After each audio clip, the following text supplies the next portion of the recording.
GT3. I've been waiting for this one. All right, let's go.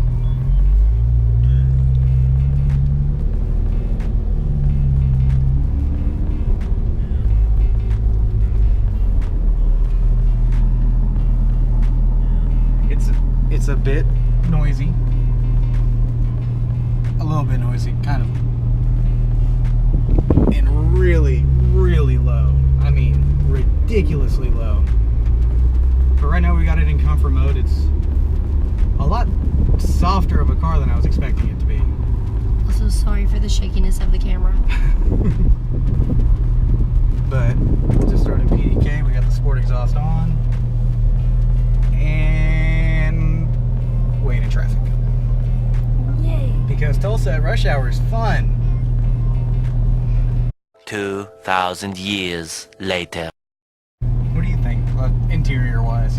I think it's cool. Yeah, no rear seats, which is kind of nice. There's no point in having rear seats. That wing, though. The wing is huge. It's right in the mirror. Alrighty, ready? Yep. Alright, we're gonna go ahead and go. Throw it in manual.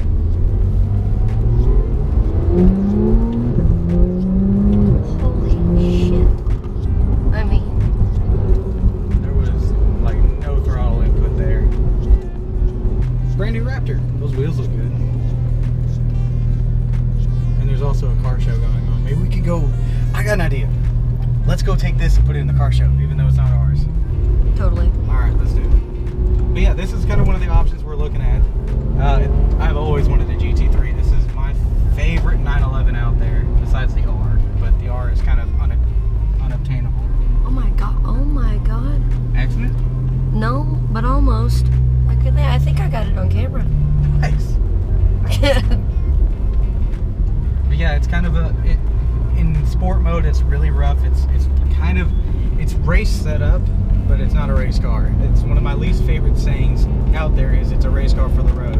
Certain cars are, yes, this is not. This is a car that could go on a racetrack, but is very livable, actually. It's pretty quiet driving. You do have a decent amount of road noise, but you get that with any sports car. 475 horse, 3 something torque, doesn't really matter. Numbers don't really matter as is. But it's just gorgeous. It's simplistic, you know? It sounds really good. It sounds good. It's a flat 6. It's a 6-cylinder motor. And it's not actually as noisy as you're saying it is. That's an amazing Mustang. Sorry. At idle, it's very loud.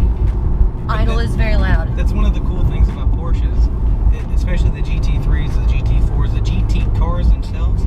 They're very raw sounding. You know, you hear everything. You hear noises that you don't hear in a normal car, and I kind of like that. It's something you don't get anywhere else. That and this awesome interior. It's great. I like the clock. Yeah. The awesome cup holder idea. That's great.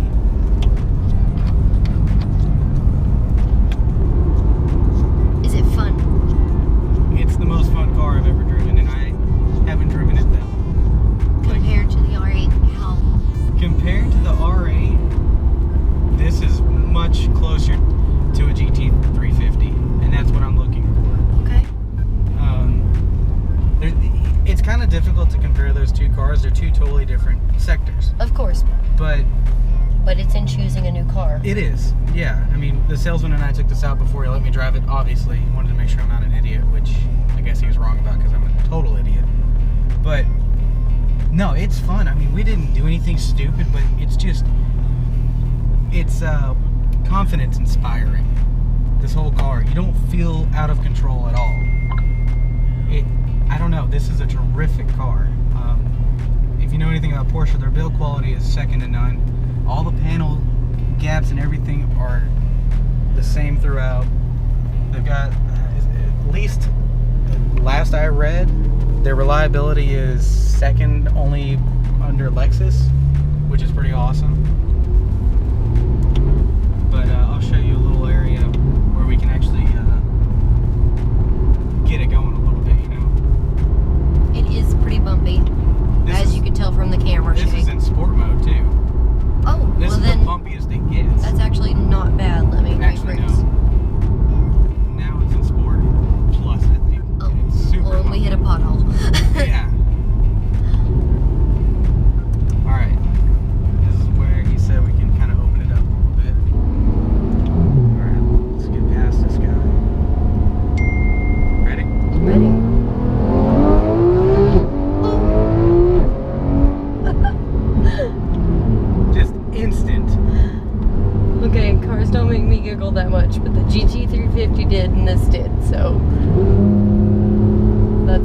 fun.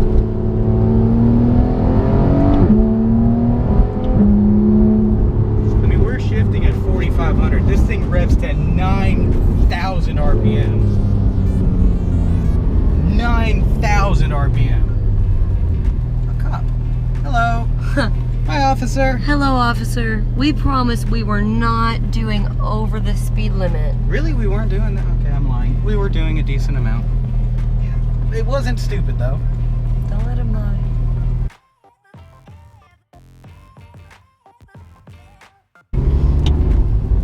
I love this thing so much. It looks badass rolling up. I'm telling you. I love this car. It is breathtaking. It's so simplistically gorgeous, and a normal person would not know what it is. They would think, oh, it's just some douche in a 911 with a massive, you know, spoiler from Pep Boys in it. Freaking spoiler. You can see it in the mirror. But you can see it back there. Jesus Christ, is this good. It's got such a good amount of power. It's got the perfect amount of power. I hate cars that are overpowered like the Hellcats and stuff like that, because it's so much unusable car. This sort of stuff, sure, it's too much for city streets, let's be honest, but it's enough to have fun. We're not going to go to jail immediately. I love this car. I adore this car so much. And the salesman is trying to sell you this one. I know he is, and that's fine. That's his job. But I do want to stick shift, and that's gonna be a bit of a problem. It's gonna be a struggle from what I understood. I know they're limited productions. I'm hoping we will, if we go this route, which I'm gonna be honest, this is the route I want to go. I'm still gonna continue the series because who knows what else there is, but this is my car that this is it. This is the perfect car for me. It suits all my needs, and I've always loved the GT3s. I've always thought it was the best 911. Well, it gives you your classy car because Porsche. It gives you your sports car because GT3 and Porsche. Here we go. It just fires off the shifts. My God, it gives it a little bit of a kick too, and I love it. The excitement is real in here. I mean, it's like pow pow. Oh, good God. I'm really glad I got to come and experience it because I would have just been like, it's just another car. It's not, though. It's really not. This is so special. This is just dipped in special sauce.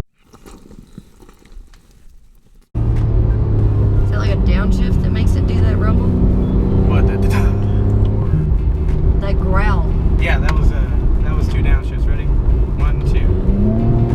And it just growls like right in your butt. I mean, this is such a visceral experience. Visceral. It just takes over you. Oh. I love this. I love this. My biggest thing is a car can have as much horsepower. Hellcat. Hello, Hell Kitty. A car can have an ungodly amount of horsepower, but you can't use it and you won't have fun. And just sitting here in traffic, it's just another car, like a Hellcat. I'm not hating on the Hellcat. It's a great car. But at the end of the day, everybody's neighbor has one. You never see GT3s, especially in my area. It's just such a special car. And that's what I look for. If you can just drive in traffic and sit and you still feel special, that's the perfect car for me. Now, is the lift going to be enough? Yes, absolutely. So the way this bumper is cut out in a way, so you've got almost a square, let's say, on the Shelby. With this, on the sides, it's kind of cut in. So, and it's a little taller on the sides from what it looked like. It is. It's not as difficult, but it will be more expensive if something goes wrong. But this has a front lift system. If we order one, it will definitely have the front lift system. There's no doubt about it. Someone's bumper is on the curb. Yeah, see, that's what we don't want. Yeah, no.